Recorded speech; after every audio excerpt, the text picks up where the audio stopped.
रूस के उफा शहर में पाकिस्तानी प्रधानमंत्री नवाज शरीफ ने पीएम मोदी के साथ जब मुलाकात की तो शांति की बड़ी बड़ी बातें की, रिश्तों को आगे बढ़ाने का पैगाम दिया।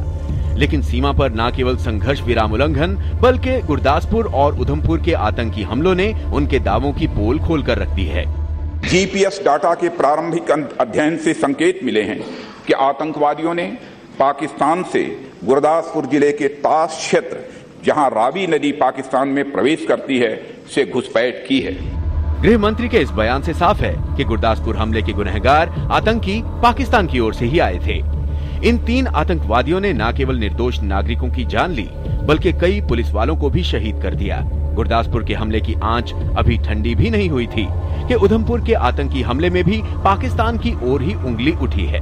पाकिस्तान प्रायोजित आतंकवाद तो केवल एक उदाहरण है, सीमा पार से हो रहा संघर्ष विराम उल्लंघन भी पड़ोसी देश के इरादों की पोल खोल रहा है।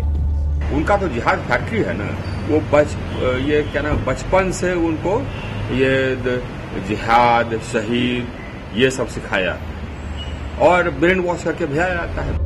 अगस्त में पाकिस्तानी सैनिकों ने अब तक 8 बार संघर्ष विराम उल्लंघन किया है। वहीं जुलाई में भारत पाक सीमा पर संघर्ष विराम का 18 बार उल्लंघन हो चुका है। संघर्ष विराम की इन घटनाओं में 3 जवानों समेत 4 लोग मारे गए हैं और 14 अन्य घायल हो गए हैं। इसी बीच मुंबई पर हुए 26/11 हमले को लेकर पाकिस्तान को आईना दिखाने वाला खुलासा किया है उनके अपने ही जांचकर्ता तारिक खोसा ने, जिन्होंने कहा कि इस हमले की साजिश पाकिस्तान में रची गई। साल 2008 के हमले में 166 लोगों के मारे जाने के कुछ हफ्तों बाद संघीय जांच एजेंसी यानी FIA के प्रमुख बनाए गए पुलिस अधिकारी तारिक खोसा ने डॉन अखबार के लिए लिखे लेख में कहा कि न केवल मुंबई हमले का अभियान पाकिस्तान से छेड़ा गया बल्कि कराची स्थित ऑपरेशन रूम से अभियान को निर्देश दिए गए थे।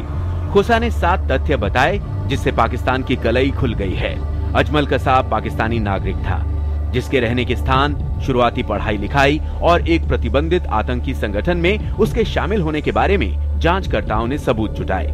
लश्कर ए तैयबा के आतंकवादियों को सिंध के थट्टा के पास प्रशिक्षण दिया गया और वहां से समुद्र मार्ग से उन्हें भेजा गया। जांचकर्ताओं ने प्रशिक्षण शिविर की पहचान कर ली थी और उसका पता लगा लिया था। आतंकवादी जिस भारतीय नाव से मुंबई पहुंचे, उन्होंने उसका अपहरण करने के बाद एक मछली पकड़ने वाली नाव का इस्तेमाल किया। उसे बंदरगाह पर वापस लाया गया। इसके बाद इसे रंगा गया और छिपाया गया। जांचकर्ताओं ने इस नाव को बरामद कर लिया और इसे आरोपियों से जोड़ा।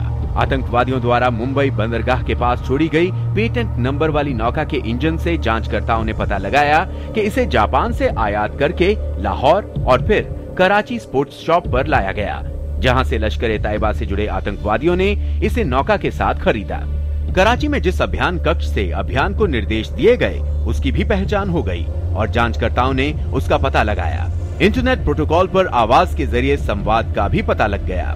कथित कमांडर और उसके सहयोगियों की भी पहचान करके उन्हें गिरफ्तार किया गया। विदेश स्थित कुछ फाइनेंसर्स और मददगारों को गिरफ्तार करके सुनवाई का सामना करने के लिए लाया गया। खोसा ने ये भी कहा कि मुंबई हमले में पाकिस्तान की गलती के शुरुआती सबूत हैं और सरकार को ये सच अब मान लेना चाहिए। उन्होंने कहा कि एक मुल्क के तौर पर अब हमें कड़वे सच का सामना करना चाहिए और पाकिस्तान से आतंकियों का खात्मा करना चाहिए। गौरतलब है कि खोसा की ही अगुवाई में पाकिस्तान सरकार ने इस हमले की जांच कराई थी। उनकी छवि पाकिस्तान में एक बेदाग और ईमानदार अफसर की है।